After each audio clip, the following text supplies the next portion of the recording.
Пушкин Константин Викторович, молодой автономной коммерческой организации спортивно-профилактика лечебная ассоциация волонтеров.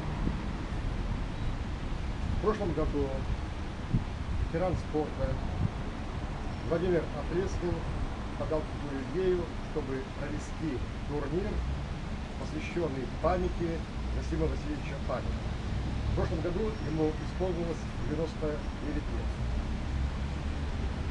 Зосим Васильевич Панин свою трудовую деятельность начинал с учительства в деревне Вашкулья Кировского района.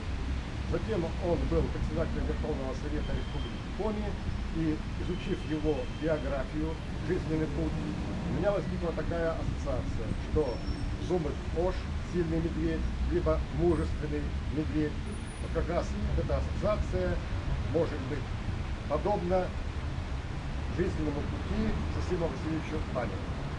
Мы провели довольно-таки успешно с помощью поддержки администрации Кировского района первый турнир по Зумык-Ош, сильный медведь, Кировской средней школе.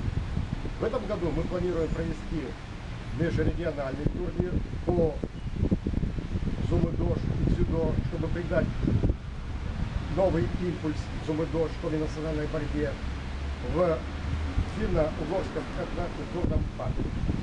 27 сентября, день столетия Зосима Васильевича Панина. Отлично.